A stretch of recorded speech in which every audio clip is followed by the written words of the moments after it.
Good evening, and you're very welcome to another episode, the 34th episode this season of the Women's Football Podcast here on finalwhistle.ie. And it's me, Bethany Early, for the next, 45 minutes to an hour or so with Aaron Clark of the WNL show. Aaron, you're very welcome back. How people put up with us at 34 episodes I this know. season. I'm surprised even listens anymore, but they do listen in their hundreds, if not thousands, most weeks to what is still a fairly niche league within the Irish sporting sphere, but growing as we're seeing week on week. We're going to be talking about plenty of stuff over the next 45 minutes or so. We've got plenty to talk about. We're going to talk about the women's national team. Of course, they're in action later in the month, the doubleheader against Albania. Tallaght Stadium sold out in minutes. We'll be talking about maybe whether that was the right choice or not, or maybe whether there's still a chance to change that up and to move stuff to the Aviva. That would be my preferred choice, but we'll talk about that later on in the show. We'll be chatting with some of the Irish girls lighting it up around the globe, and also about the weather-affected weekend of action that we just had. 3 of the 5 games did not survive the weather, but we will be back to talk about Sligo Rovers 4-1 victory over Bohemians. Some impressive long-range goals. Were they a bit accidental? Were they a bit fluky? We'll talk about that as well. We might start though, Aaron, with the other game that did take place over the weekend, the one that survived it, and that's Shells. They've kept their challenge to the top of the league going, albeit at this stage looking fairly futile, given the way the season's panning out. A 2-0 victory for them in Belfield against DLR Waves. There's not a whole pile more Noel King's side can do. You're talking about this game surviving. So many fears this game wasn't going to survive, especially when we were seeing nothing about pitch inspections, nothing about that. Then I rock up to the bowl on Saturday afternoon and you see Robin Bulger with like a specific type of sweeping brush for taking water off the pitches, and the DLR staff out sort of trying to make sure the pitch is playable at 3 o'clock, and you're sort of like, oh no. But listen, it wasn't the best game of football. It was never going to be, with the conditions didn't really give an opportunity at all for either side to play a lot of football. The one surprising in the DLR Waves lineup was Regila Askanite in goal instead of Eve Bandana. Eve was there. I thought Regila handled herself quite well. Made some good saves for them. Looked comfortable enough considering she hasn't played an awful lot of first-team football. I think that's her first league appearance this season. Probably only got a handful of other appearances in general. Shells, they put the pressure on early. You know, they huffed and puffed. A lot of shots from distance. Megan Smith-Lynch looked dangerous. I thought Kerry Letman was dangerous throughout the entire game. It's never easy going back to play against your old club. I thought she was one of their best players. When the goal arrived, Pearl Slattery just back from injury, you sort of asked me previously when she pulled out the last game at the cup game against DLR, would she be back? She come back with a bang and sort of opened the score and a nice header into the bottom corner. How many goals that her and Noelle Murray have now linked up for at this stage? I'd say it'd be a hard one to calculate. And to be honest with you, it only looked as though there would be one winner, while DLR Waves had little bits of huffs and puffs and moments. They didn't really test Amanda McQuillan in the Shells goal. And when the second goal came, you were sort of saying Kerry Letman probably deserved the goal. She's been brilliant for them throughout the game, and she just put it right across Regila Askanite into the far corner, and the keeper could do nothing about it. But like, there was moments before it, Shells had the ball cleared off the line. Amber Cosgrove. Like, the problem with DLR is they're up against a much more experienced side, and I think that's probably the biggest difference in these sort of games is experience is what's got Shells over the line, and sort of DLR just couldn't really handle the pressure as much. And like, I don't think it was a very disappointing DLR's performance, but I think Shells, for them, it was probably a bit of a battle what they probably would have wanted to come into that Rovers game, especially when we talk about Shamrock Rovers not playing. Yeah, we'll be talking about Shamrock Rovers and Shells in just a few moments, because that's going to be the highlight of the coming week. But let's talk about that first goal for Shells. We've talked about it plenty of time. Those two combine in both directions. Noelle to Pearl header. You talk about Rugele. I can't pronounce her. I'm not sure. Yeah, but Rugele she did well, but she will be disappointed with that first goal. It kind of seemed to go through her almost. Yeah, I think she will. The thing is, when it's sort of the way it was hit, it would be difficult in them sort of conditions to keep it out. If it's a drier conditions, you probably expect her to keep it out. But like I put a photograph on social media of someone taking which player was taking a throw in, and you can see when she goes to throw the ball, the water coming off the ball, how much of a slippy, greasy surface it was, and how much slippy the ball. I do agree, she probably will be a bit disappointed with that. But like, I think you got to give. Yeah, there's nothing she can do with the second one, though, to be fair. No, No, and she made a good save not long before that either. But like realistically, these are the sort of games where you probably would have had a bit of fear that DLR might ship 4, 5, 6 in these games, and they've sort of steadied the ship a little bit over the last period of time. And I think that's all Laura can really ask for. The problem is, and she said it to me after the game, their last 6 games are against top 6 sides.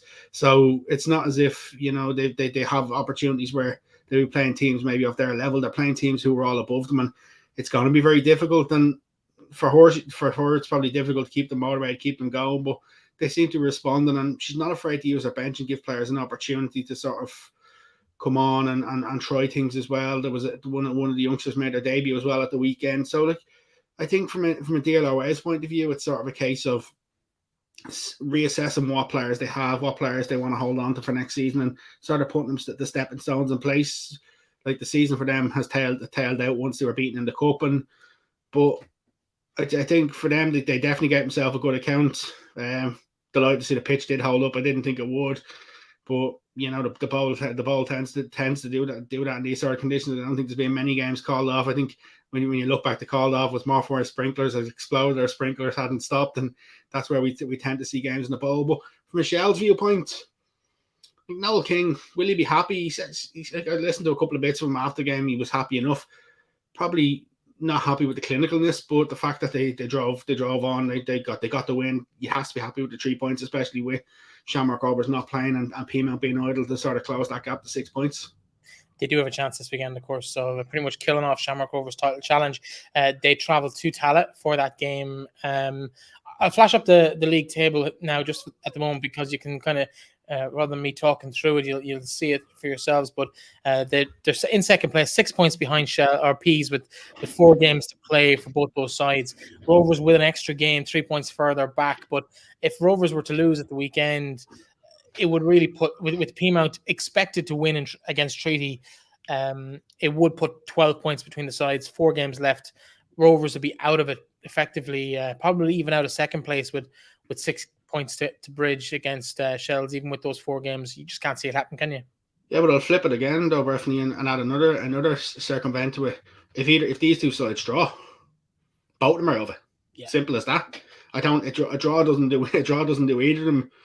Either of them any good. I think one of these teams has to win to stay in the title race, and I think that's what makes it even more exciting is the fact that both managers know a draw is not good enough. So what'll happen later on if the game is tight, nervy, if it's a draw later on, will one of them decide let's throw someone else up top or go for it? Because realistically, there's no point in settling for second place. The way it's fallen with Peamount kicking off 15 minutes later against Treaty, like, you're right in your saying where everybody's going to expect Peamount to beat Treaty. While I do think Treaty will put it up to them, I think for the fact that the game is in Peamount as well, there'll be a lot of people keeping close eyes. Like, realistically, for me, a draw is not good enough for either teams because I think Peamount will get the 3 points, and then it could nearly turn into a bit of procession, more of the pressure off Peamount if these 2 sides draw. Whereas I think if either one of these sides win, with the fact that Peamount still have to play Galway and still have to play Wexford, sort of gives that little bit of an outside chance. Like, we've seen what happens a couple of years ago, as much as James O'Callaghan will hate us constantly saying this and bringing this up. But you're trying to get off James O'Callaghan's Christmas card list, aren't you? Listen, I love James O'Callaghan. I have so much time for James O'Callaghan, but it has to be said, 2021, they capitulated and probably what will go down as the worst ever collapse for in terms of a league title, and that's it. You've done it. You're off the list. Well done. Congratulations. They won't want to do it again. I think they're the mental fortitude of the Peamount side. They won't do it again. But I just think if either Shells or Wexford or Shells or Shamrock Rovers do get a win, it just put that thought back in the mind a small little bit to sort of say, hold on, you know, we were in this similar position a couple of years ago, and because there's no doubt about it, like Galway won 4th place, Wexford won 4th place. So both of them sides will be gunning for that result, and it makes it more interesting for us. But you know, before we get bogged down into next week's games, we will touch on them again later in the show. But first of all, let's talk about the other game that took place last week, the Sligo Rovers game. Let's get that wrapped up first of all. 4-1 winners at home against Bohemians. On paper, on the face of it, an impressive victory. When you actually dig into it, a couple of them were fairly fortuitous. The final goal, though, was well taken. Good work as well then from Kerry Lockley for the first one. But 2 long-range efforts from Sligo, one direct from a corner, one where the wind just seemed to catch it and bring it in over the head of Rachel Kelly. Bows themselves fortuitous, probably across, a bit adrift and into the back of the net for their goal as well. So decent efforts, but how many of them were fully intentional remains to be seen a bit, maybe. I'm gonna do what I told you so, because I did say last week on the show that Sligo would get something out of this game. I just felt that Bohs, just with the slump they're on at the minute, it was one of them sort of games where going to Sligo, rough, wet conditions, it just didn't have everything made for a Bohs performance. But then you look at Sligo, it was rainy, it was wet when they beat Shelbourne on TG Cahir. They used the elements to their advantage, and like as much as they're saying some of the goals are a bit fortuitous, Steve Feeney won't care as long as he sees that W beside the column. He won't care whether it's a 1-0 win or a 4-1 win. I think from a Sligo viewpoint, they're actually building a little bit of form if you consider the fact that they've got through the first round of the cup, they got through the quarterfinals of the cup, and now they're into the semi-finals of the cup. Plus they beat Bohs. Like, to beat Bohs home and away in the space of a couple of weeks is a massive big uplifting for them. And like they're now going into a phase where you'd have to say they've got a game or two where they can potentially pick up even more points and sort of get themselves that little bit of a step further up. Can they get back above Treaty? Like realistically, if you turned around to them with the season they've had and said you may finish above Cork and Treaty, they'd say yes, considering they struggled to get any sort of points earlier on the season. And like there's no doubt about it. We've said them multiple times. It's been a difficult second season for them. Paul McGorry coming back in and scoring twice. Like it's a bit of experience that they probably need as well. And like there's a lot of lessons that they'll learn off this season. It sort of reminds me of Athlone second season in the National League, how much Athlone sort of took a massive step on because of the learnings they had to make. It'll be one to watch and see where they go from here, how they strengthen up, how they push on that a little bit more, because there's no doubt about it, Sligo are going to have to be a lot better next year. They go into that, if they can get a result this weekend, they go into that cup semi-final brewing in confidence, and then you sort of say, okay, they're at home in the cup semi-final, can they potentially make a cup final, and then everything's out the window from a Bohs viewpoint. But before you go to the Bohs for a second, we'll come back to them. Let's just stay on Sligo for a second, because you talk about that cup semi-final and possibly getting ahead of Treaty as a goal. But I suppose if you want to be real exact about it, Sligo 4 games left. They play Cork this weekend. They'd be expected to compete in that. That would leave them 3 points behind DLR, and they play them in November. So second last game of the season. So depending on how the rest of the season goes, okay, there's a 13-point swing in the points difference as well, but a couple of positive results for them, a couple of negative results for DLR. Sligo could actually be in a position where they might even draw level with DLR or even leapfrog them. They could end up finishing a place higher than last year in terms of the number of teams below them. Remember, they beat Cork earlier in the season in Turner's Cross as well, and Casey Howe come to the rescue that day. And like, I wouldn't be surprised if they beat Cork again this weekend. And then you're talking about 3 wins and 3 wins out of 4 games for them, and then you're thinking it's a completely different second half of the season. And like realistically, you're right in what you're saying, because the problem is when you look at DLR is where are DLR going to pick up points? Like in a scenario from a Sligo viewpoint, depending what sort of way Shells, if Shells get beaten at the weekend, how do Shells approach the midweek game with Sligo? Shells mightn't have anything to play for. It could really be a bit of a toss up there. Like there's definitely a case that Sligo have got points to play for, and I will touch on that when we get to that week's fixtures about Sligo having to come to Dublin on a Wednesday night. It's absolute barbaric, but that's for another day. But I do think there's realistically that Sligo could pick up probably at least 6 points out of these last 4 games. Though there's no saying they can't. That puts DLR in the crosshairs. Let's talk about Bohs for a moment. They've only 3 games left this season. They've the most games played in the table so far. They're in 5th, but probably a false position. Wexford 1 point behind with 2 games in hand. Would probably skip past them at some point between now and the close of the season. Will they be happy with a top 6 position? No. Absolutely not. Based off where they were at the break, absolutely not. They'd have been looking, can they squeak into top 4? Can they potentially push on and catch a Shamrock Rovers or a Shells for 3rd place?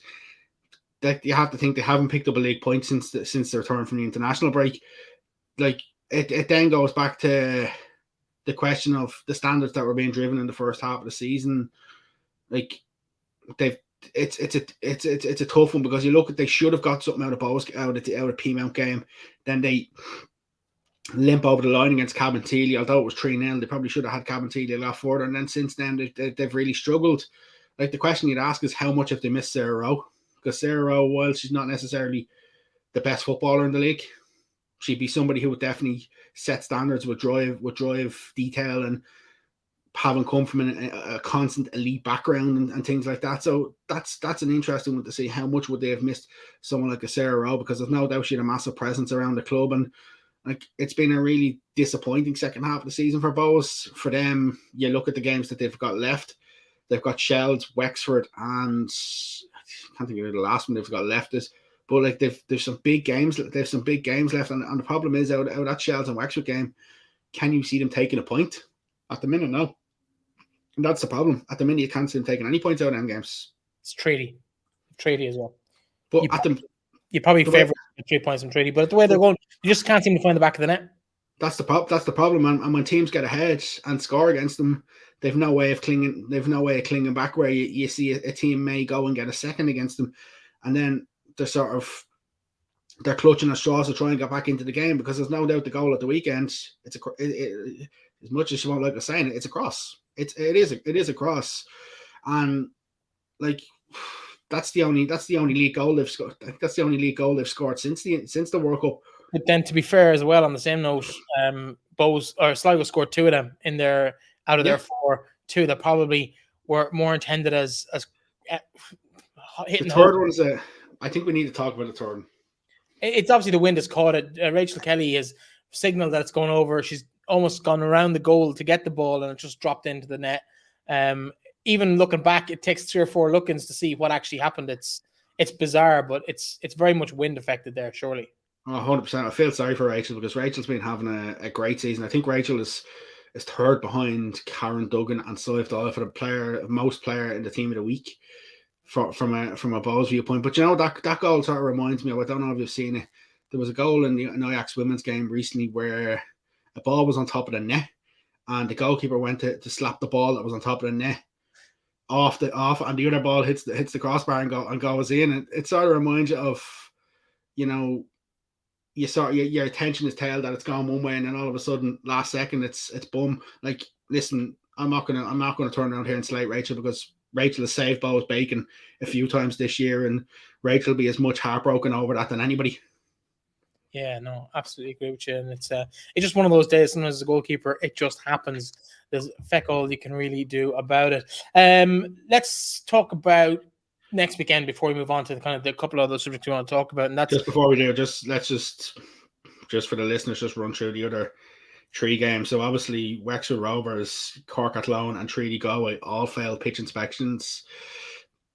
It was just a monsoon at the weekend.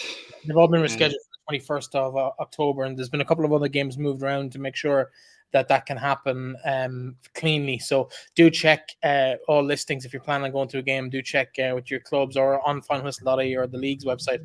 There have been a couple of changes around. I think 5 games moved around because of that, but it reduces a lot of the issues around midweek games. We will talk about the Sligo Rovers Shelbourne game. It's a bit of a disgrace dragging girls 3 hours up the road.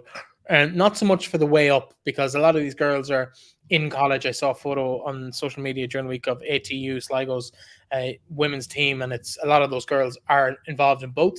Obviously, there will be some girls working or what have you that it might just be problematic for, but it's the coming home after a game. You play a game at 7:45, game ends at 9:30. It's 10 o'clock by the time you get really into the dressing room and changed and whatever, 10:30 before you're on the bus and heading home, and you have a 3-hour journey back. It's 1 o'clock, 1:30 in the morning, maybe 2 o'clock in the morning if you stop at some point.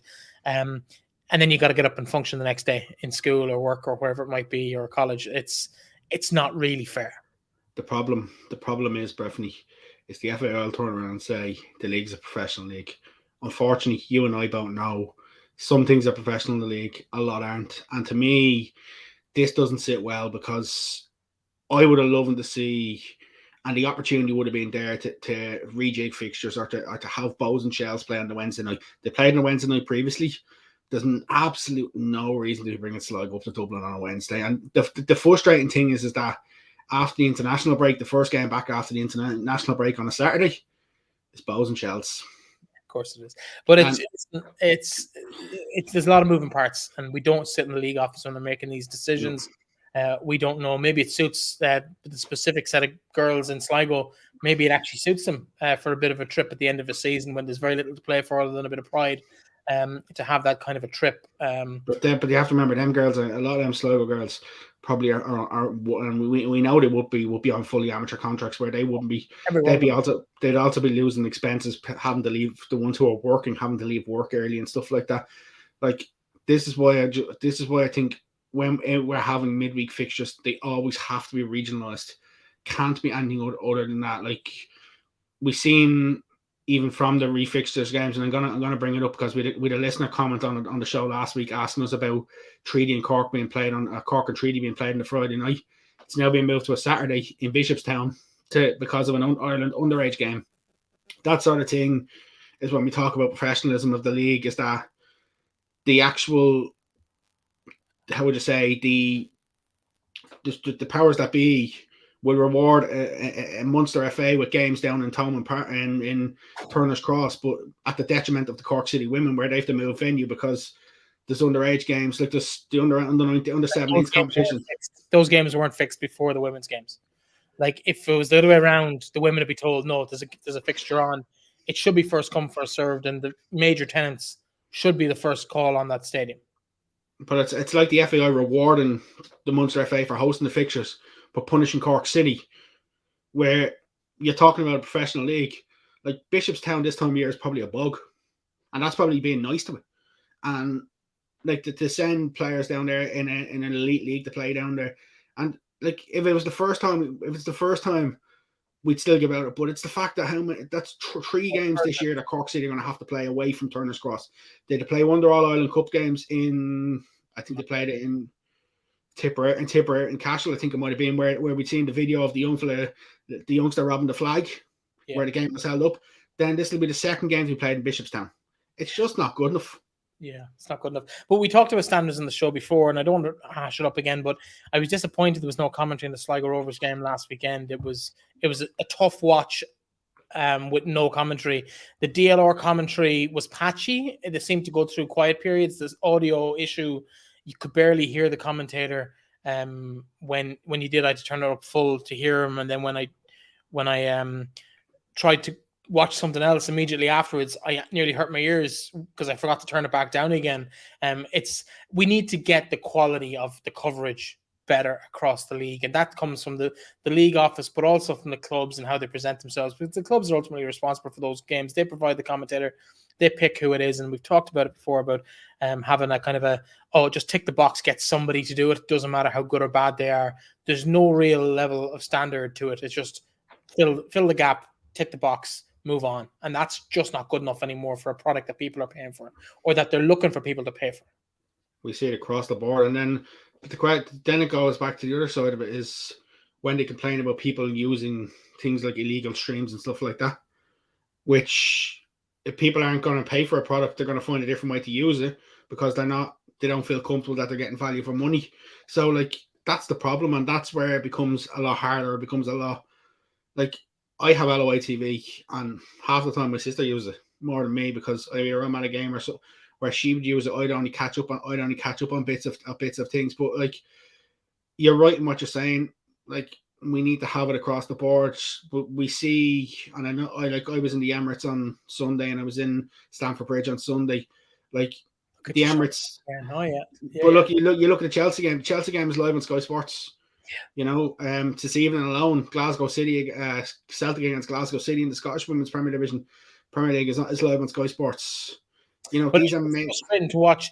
I read an article today in one of the English newspapers about the WSL plans to be the first $1 billion women's sports league in the world within 10 years. To have that kind of ambition, to be going out on their own from the FA at the end of the season, to have a plan in place to be financially viable All of those things are positive steps for them. Now, maybe those specific, maybe we're better off within the umbrella of the FAI. I personally think we probably are. When we've tried it before, it just hasn't worked.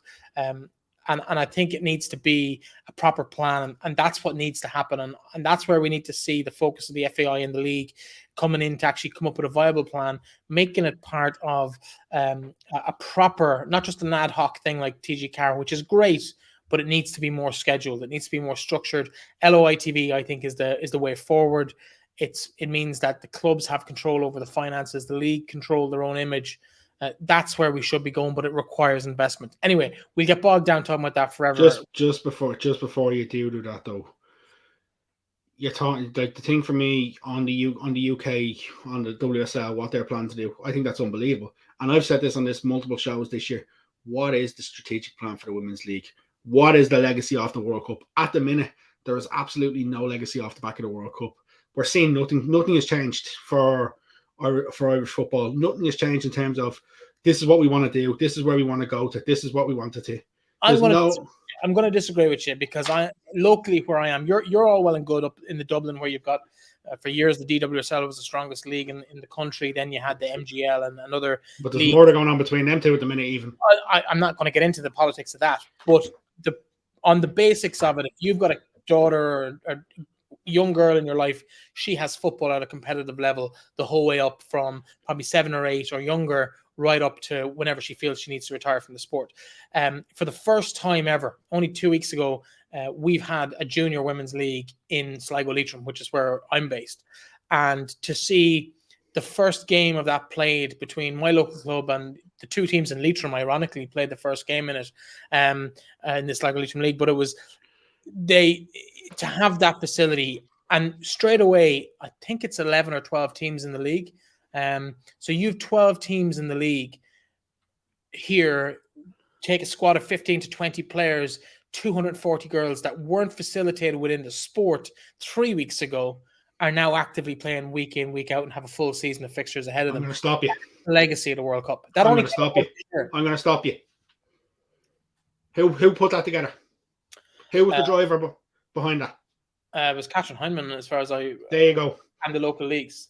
So former Northern Ireland International and the local leagues, but it's them going about it themselves. What I'm saying to you is we don't see the FAI coming out and saying, this is our vision for women's football. This is where we want to get to. The legacy is going to be the grassroots pushing up rather than it coming down. The FAI historically have never been great at leading, let's be honest. And apologies to anyone in the FAI. And there are some really good people in Abbottstown and doing some phenomenal work. But the FAI as a culture has never been about dragging people up. It's always been about kind of, we've seen it in John Delaney here and all the stuff that's going on there. We're probably going to see more of it as it breaks, but it's about the grassroots girls going, I want a team, I want a league, and going doing it themselves and forcing that up. We've seen a big change now in the GAA. They brought in a rule last week that they're going to have an equal split on their management committee.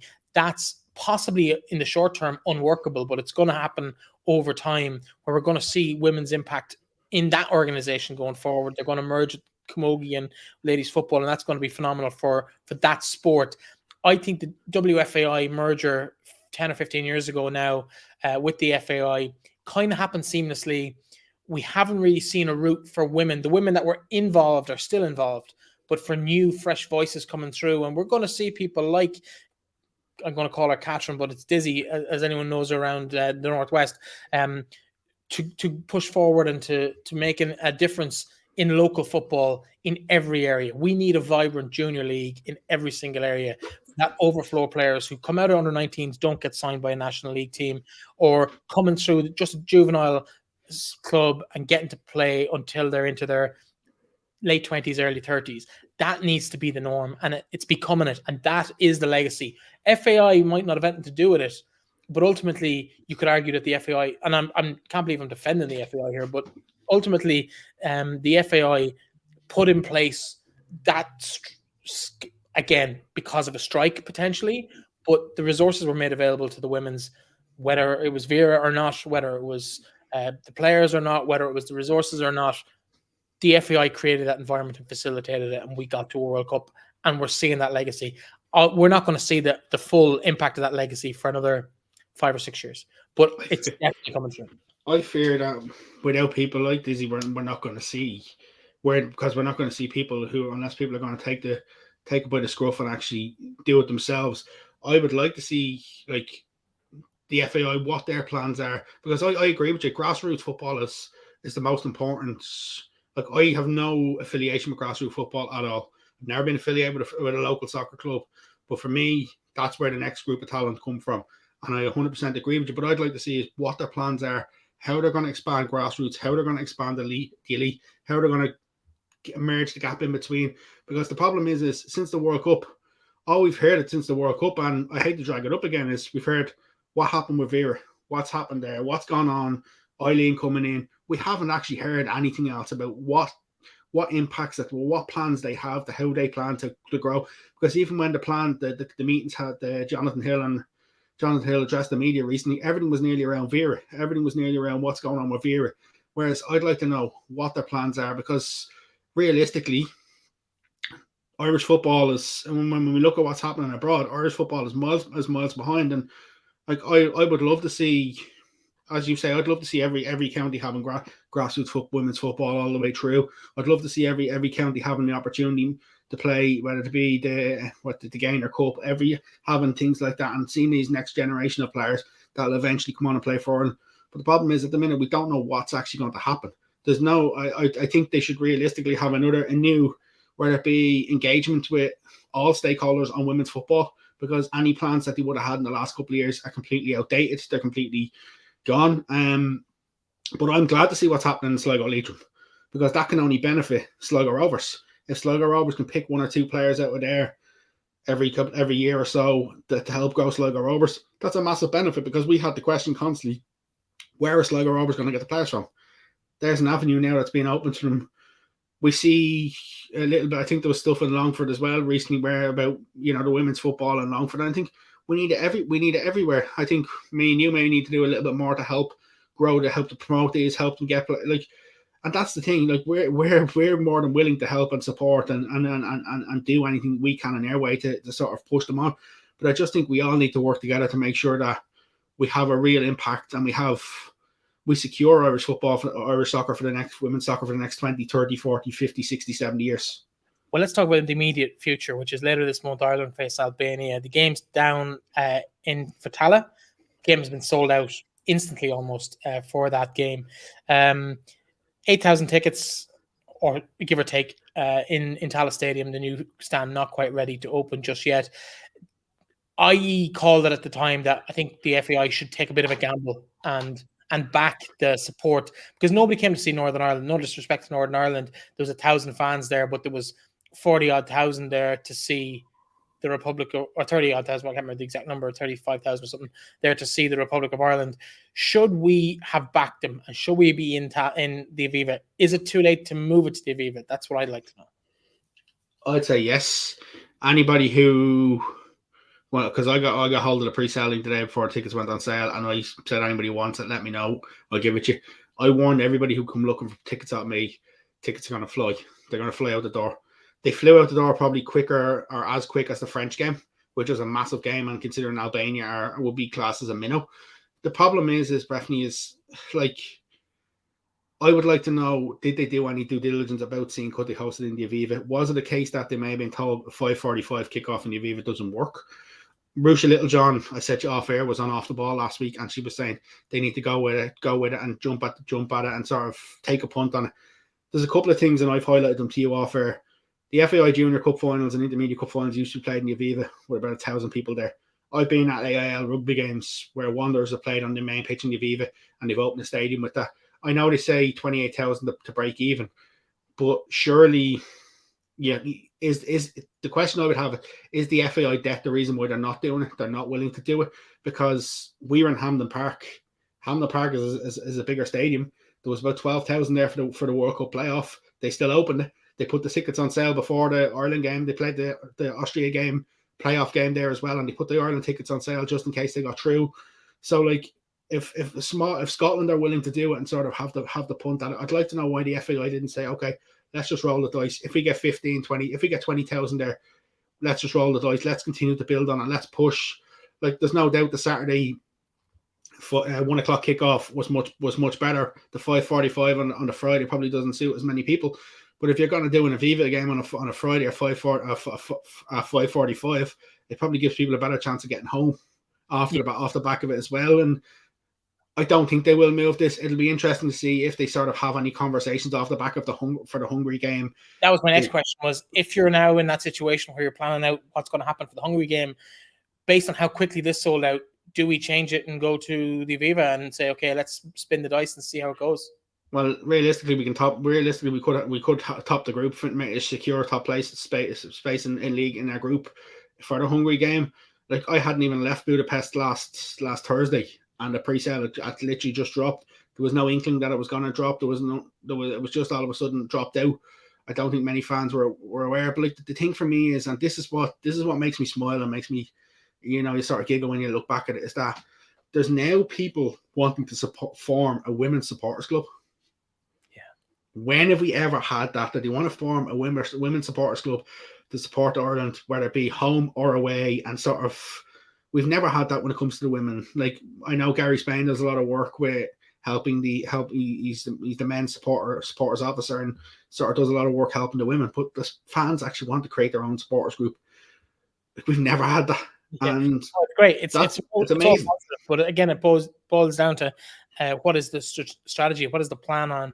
I hope that's something we will see out of the FAI in the next few months, maybe ahead of the European qualifiers early next year, or potentially a Nations League semi-final series, hopefully final series towards the start of next year. I think it's something I'd love to see them coming out with a proper strategy that where they're going to go, and the business model, like, because I think that's key now for clubs, and clubs are probably guilty of this as well. Rather than just rocking up and hoping we can get through the year, is there a business model there that will support the functionality of a National League women's team? There was a couple of other things we talked about off air that we might want to chat about before we kind of delve into the fixtures of this weekend. And I'm struggling to remember off the top of my head what it was, but I think one of the things was definitely some of the performances of the Irish girls around the world, and one in particular has been standing out for the last couple of weeks.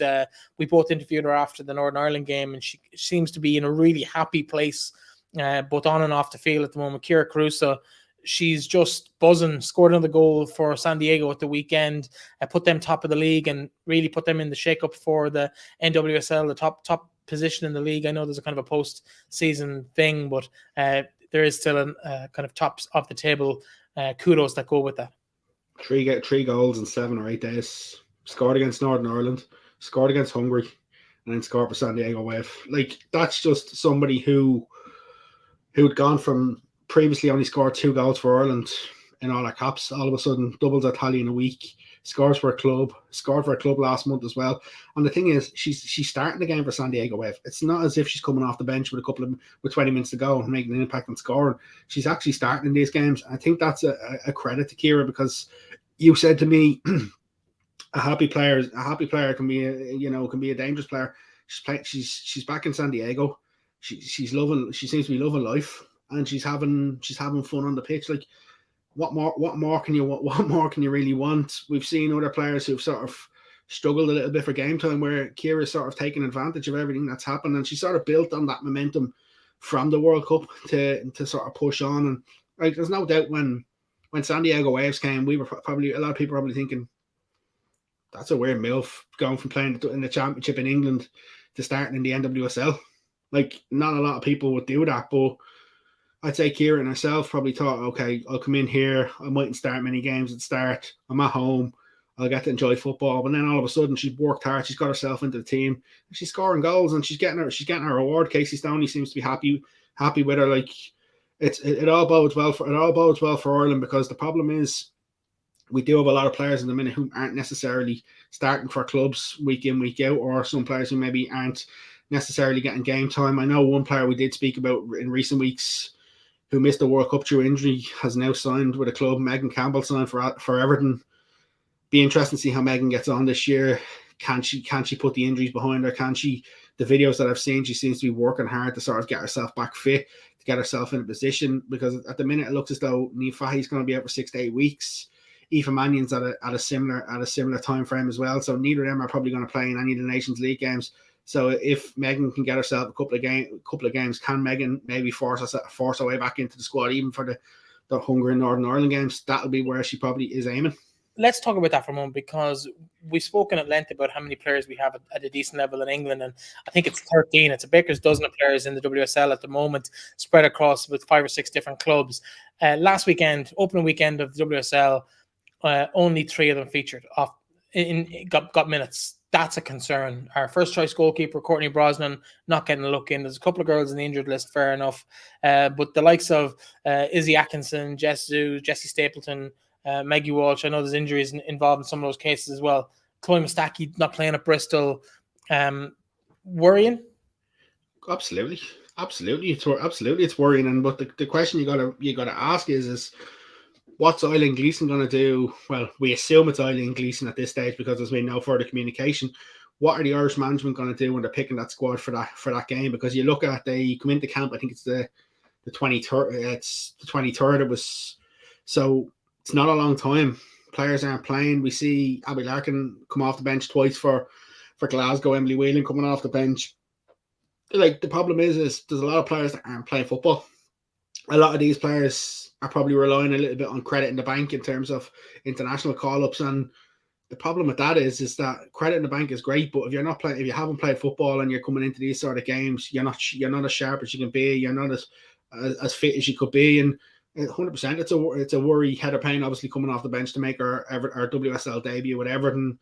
Megan Connolly, captain of Bristol City, and Katie being the only one. I can't really see Megan Walsh playing much football this year, especially with Mackenzie Arnold being given the captaincy at West Ham. Jess Sue is sort of still coming back from that ACL. How fit is she really? Was it put her on the bench just to give her a bit of a confidence boost? That might have been. Izzy's a strange one because Izzy's the sort of player that she's not named in an Ireland squad, then comes in and plays, then goes back to West Ham, doesn't necessarily play. But twice. Like, she did that for the World Cup, and then she's done it again for the first opening Nations League games. And I think that speaks to her character and her strength mentally as well, to kind of come back from being dropped twice to come back into the side. But the other problem is she may not get that opportunity if she's not playing at West Ham. So if she doesn't play much minutes at West Ham between now and January, she may be the sort of player that may need to look at going on loan, because she hasn't played a lot of football in the last couple of years. Like, Jess Sue could be a similar example. If Jess Sue doesn't play many minutes by Christmas, she might need to look at getting minutes, because Jess is another one that, like, the year out is a long time, and at that level, can Jessie Stapleton stay fit is another question at West Ham. And like, you mentioned Chloe Mustaki. Like, Chloe's in a difficult position. Chloe would have played a bit of minutes from last year, but Chloe would have also been injured for quite a lot up until the build-up at the end of the season. So it's hard to really see. Is she going to have to work hard to get back in? Will she get back in? It's a difficult one because it's a massive step up from the Championship to the WSL. We've talked about the goalkeeper position, and we're both concerned, I suppose, in terms of the lack of depth in that position for Ireland. We have players, but depth of experience is probably a better way of putting it than that. We've got plenty of girls playing in the professional leagues around the place. 3 of them at the top end of the Championship, or at least in terms of minutes played. Nisha McAloon, Sophie Whitehouse, Grace Maloney, all playing first choice for their respective clubs in the Championship. The 2 girls in the Premier League, Megan Walsh and Courtney Brosnan, not getting a minute last weekend. Goalkeeper is that kind of position. It's a possession-based jersey. You're unlikely to lose it unless the person ahead of you makes a mistake. So realistically, is that a worry for us going forward, that we might have 2 goalkeepers, arguably our first 2 choices, not playing much football? Well, obviously, it's a massive worry. But the problem is and it refers back to Stephen Kenny as well, is we've seen for so long goalkeepers still getting picked when they're sitting on the bench week in, week out for their club, and it sends a bad signal as well, because if you get put into a game, and then, like, we've seen Caoimhín Kelleher got put into an Ireland game earlier in the year, didn't really have the best of performance because he hasn't played an awful lot of games. I think he may have played 20 odd senior football games. He's 20 odd, and same likewise goes for the women. Like, how many games will Megan Walsh play this year? She might play 3-4, if even Conti Cup games. She might play an FA Cup game. Courtney, like, the problem with Courtney is that herself and Emily Ramsey were sort of flip-flopping a bit last year as well. She was in, she was out. Then they've also got the under-19 England goalkeeper as well. Everton have signed as well. So what's going to happen there? Could be a bit of a difficult season for Courtney. She's definitely going to have to fight. But then you're right in what you're saying with Grace Maloney and Sophie Whitehouse in particular, two of the goalkeepers who are in around the World Cup. Grace is sort of digging London City Lionesses out of it a little bit at times with some big clutch saves, and Sophie's doing well. But the problem is will an Ireland manager be willing to actually give him an opportunity and give him a try? Like we said in the show last week, I think it was February 2022, the last time a different goalkeeper played in goal. Like, that scares me, because what happens if a player gets injured and the other players haven't played with any of the other players? Mistakes are bound to happen. A lack of communication or a lack of cohesion. You can play all the short-sided games you want, but like, I would really like to see one of the other goalkeepers get a bit of an opportunity or get a game just to sort of get a bit of a bedding in situation, because it's massively concerning. And as I said last week, what happens if Courtney gets injured? No, it's a big worry for me anyway. But I suppose, listen, there are people in position to hopefully be able to answer those questions if and when the case arises. I don't envy Eileen Gleeson at all.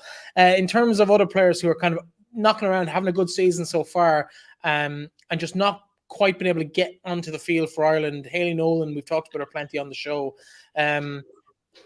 Thoughts on her maybe featuring against Albania, worth minutes? She's doing really well in a Palace side that are doing fairly well. 8 points from 4 in the championship so far. I feel so sorry for Hayley Nolan. That's being honest with you, because Hayley Nolan's just been sort of cast away a little bit in terms of the way Vera sort of dropped after being in all the squads. I'd love to see Hayley get an opportunity. She converted from a midfielder to a centre back, which is never easy. And you would swear she's been playing centre back for years. The way she is, like, she's a big stature on her. She's tall. She's good defensively. I'd love to see Hayley get an opportunity. The problem is I do expect Diane Caldwell will start against Albania, especially considering she'd gone for cap 100. She may even lead the team out that night, so I expect that to happen. Then around her, you'd expect. We would like to see players get an opportunity, but I don't really see Ireland or Vera or Eileen giving players an opportunity. Likewise, we've seen with Vera where it was always the same sort of 10, 11 players. Like we talked to death about substitutes being similar. Like, for me, there's players like, I'd love to see Megan Mackey get a cracker at Ireland, playing with Harvard, captain Ireland under 19s. I'd love to see players like that get an opportunity. This is why I sort of cry out for the likes of an under 23 team. So international teams, international management can have a look at these players in a high intense environment and actually say, okay, let's see what they're about. Because at the minute, it just seems to be the case of the same 12, 13, 14 players play for Ireland all the time. What's the point in having a squad of 23, 24, 25 if you're only going to use them 12 players? That's what I don't like about it. Yeah, it's probably closer to 15 or 16, but I do take your point. There's 5 or 6 girls in every squad that, let's be honest, they know, we know, the whole country knows they ain't going to see any game time, and that's not really a healthy environment. How do you think they feel? Like, It must be hard coming in. It must be hard, particularly if you're coming in from the States and not getting a run, Felt so sorry for Marissa Shiva. Felt so sorry for her. Yeah, but not a minute over 2 games. It's rough, but didn't make the bench in the second. Another name that's cropped up for me this season as well, she's playing well with Southampton at the moment, is Emily Kraft. They're running well in the championship. She's even got a goal, mind you, a nice finish from her last week. She featured underage for Ireland, but could we see her in an Ireland jersey again, or is it a little bit too early for her in her career just yet? She's 21. I'd say potentially a bit early. I think she needs a regular. Last season, she sort of struggled a bit with game time with Lewis, and that's what she made the move to Southampton.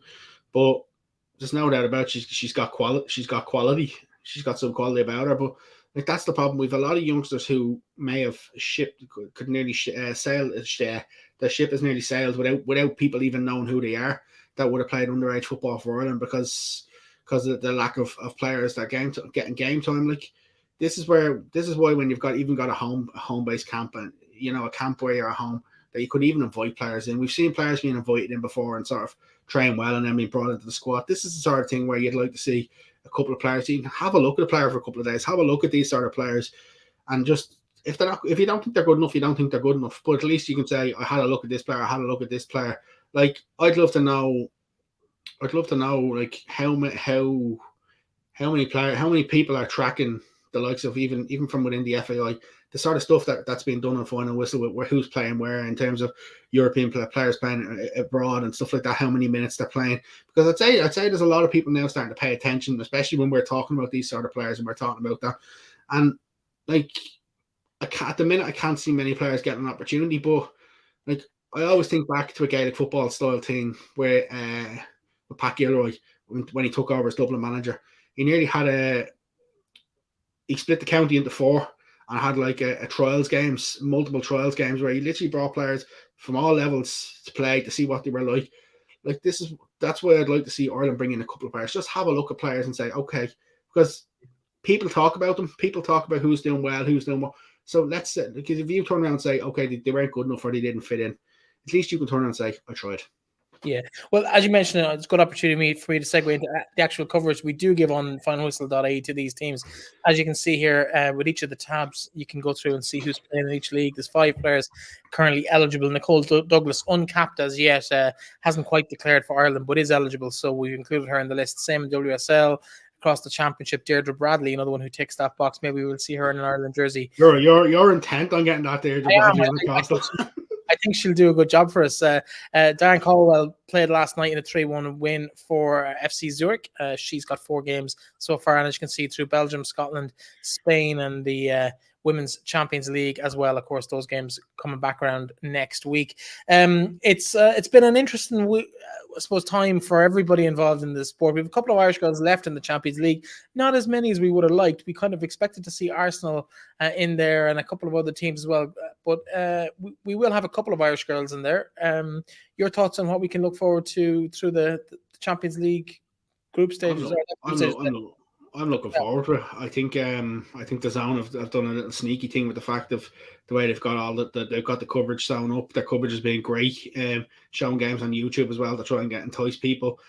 Like, I think it's great. I think the format at the minute isn't amazing in terms of qualifying for it. It sort of suits a lot of the bigger leagues, and I think that's something that maybe changed over time. But listen, I'm looking forward to sitting down when Champions League games are on midweek, putting it on, feet up, and enjoying them. I enjoy watching high class games.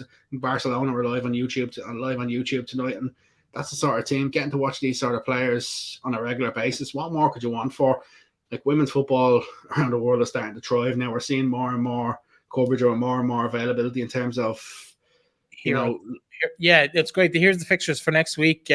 Start with Eintracht Frankfurt and Sparta Prague, right down the whole way through. The highlight United of PSG is going to be an absolute cracker. Yeah, to 8:00 next. I think it's next Tuesday evening. I'm not sure where people can see it, but they can find it online. I assume it'll probably be on potentially be on the Zone. But the funny thing is, for the people who are reading in and looking at the screen or listening to us, this is only the Champions path and the league path. They haven't even got to the group stage yet, and like, you're already seeing teams like Real Madrid coming. You've got your Real Madrid, you've got your Uniteds, Romas, PSGs, Wolfsburg. Like, you've got ex-champions there and all. Yeah. And Glasgow City, which will have 3 Irish at the minute, because I think Claire Walsh is still injured. But like, it's mad when you look at that. And then Diane Caldwell's FC Zurich with a cracking little tie against Ajax. Like, yeah, so we have 5 Irish girls, I suppose, in squads at the moment that we can look forward to. Hopefully, they all qualify. The Champions League for women is 6, isn't that definitely? Huh? 6, isn't it? Oh, you've got me now. 3 in Glasgow, 1 in Zurich, 4 in Glasgow. 4. Oh yeah, of course, Abby Larkin. I forgot all about her. Manchester. Apologies, Abby. Manchester United, of course. Aoife Caldwell, Aoife Mannion as well. So the Champions League does work on a 4 groups of 4 basis, and then obviously top 2 into the quarterfinals. So if they win this tie over 2 legs, they will get into that group stage, and I think they play 6 games across that through the rest of the season. So it's a bit more what we're used to seeing in the men's side of the house. Yeah, and the only problem is, it's the reason why it's so late is obviously due to the fact of the World Cup being on a lot later than the men's World Cups tend to be on. So that's why the competition is a lot later kicking off this year. So it'll be great. The only thing is, though, a lot of it will potentially be compact as well. But listen, you Tuesday, Wednesday evenings, you'll have loads of women's football to watch. Absolutely. And of course, that is also true here at home in the Women's National League, the Women's Premier Division of the League of Ireland. 5 games down for decision this weekend. I'm just going to bring them up on screen here as I can. Fixtures for this weekend: Peamount versus Treaty, Sligo Rovers versus Cork, Shamrock Rovers versus Shells. That's I think I've a time wrong on that. 4:45. I changed it beforehand, but didn't refresh the page. Bows 6 o'clock against Wexford Youths, and at Lone Town versus DLR Waves at 7 o'clock. And the league table, as you said, interesting at the top. Peamount could put one hand on the league title with victory over Treaty at the weekend. It would give them a huge opportunity. They could probably put a finger from the second hand on if Shells and Shamrock Rovers fail to beat each other in Tallaght on Saturday. That's going to be where most people's attention will be this weekend. It's a huge game for the future of the league, and I suppose, ironically, probably most likely to benefit Peamount in one way or the other. Yeah, absolutely. Peamount will either have two teams drop points, or they'll have one team less to contend with.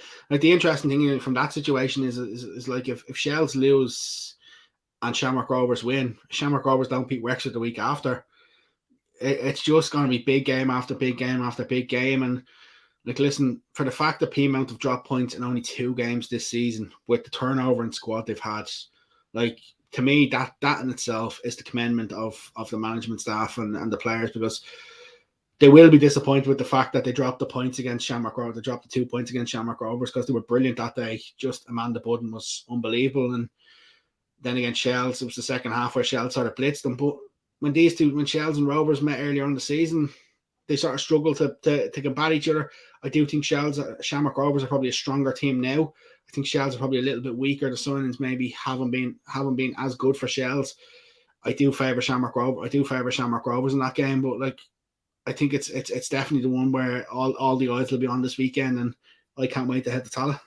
No, it's going to be a really good game. And I think what it shows for me is, in the bigger picture of things, we look at that league table, there's 11 names on that league table, clubs in the league, 2 of them not attached to men's teams, and one of them, after getting, let's be honest about it, after getting absolutely decimated in terms of the experience from their squad in the off-season last year, to come out as competitive and as focused as they have done, for me, is probably the story of women's sport in the country this year. And I know they won't, because they don't make headlines in the same way as maybe some of the other women's teams do across the national and international stage here in Ireland. But for me, I think Peamount United as a club, to pull off what they've done, and forgetting about budgets and investment and all of that stuff that comes with it, to lose the players they've lost and to be in the position they're in, speaks volumes to the work that's been put in there by countless people, from everybody involved behind the scenes in the club to the management, and especially to the players, and particularly the ones with experience who stuck around when everyone else was kind of jumping ship. It was Karen Duggan is the big. As soon as Karen Duggan went on social media and said she's staying at Peamount, that's when I start really looking. The thing about Peamount is Peamount should not be in the top 3. With the squad they had at the start of the season, 100% in principle, in terms of the resources and the facilities and everything that goes with it. They shouldn't be in the ball game at all. No, and the credit has to go to James, Brian, Derek, and the man and the players, because the players have stood up and been counted. Like, there's so many times I've watched Peamount this year where I've thought, last year you lose that game, last year you drop points here, last year you draw that game, and this year it's just like the Bows game is what sticks out for me. The first game back after the break, they were very sluggish. They struggled over the line, but they kept going until the 90th minute, and they got the reward. I think it was in the 89th minute, and they just kept going until the final whistle. Whereas previous games, they got frustrated, they got annoyed, they sort of huffed and puffed, where they just remained that composed. And like, it's just amazing to think the story that's potentially that could potentially be written there. And if they do win the league, and I'm going to say if, like, they deserve so much credit for what happened 2 years ago if they do win the league. No, 100%. I think the credit also has to go to Dennis Cummins and everyone involved off the field as well, because how they keep that going year after year to such a level is phenomenal. That's us for the week. It's an exciting weekend. Everyone's going to be glued on Tallaght for the eyeballs, but also around the globe as the rest of the I suppose the games kick off with Irish players involved. All the major leagues back up and running again now. Champions League back again next week. It's really beginning to hot up as the league title race here in Ireland hopefully keeps a bit of steam, because it could come to a very sudden halt this weekend. Aaron, another week done. Thanks very much for joining me. We'll be back again next week with another look around the grounds of the Women's Premier Division here in the League of Ireland. Talk to you then.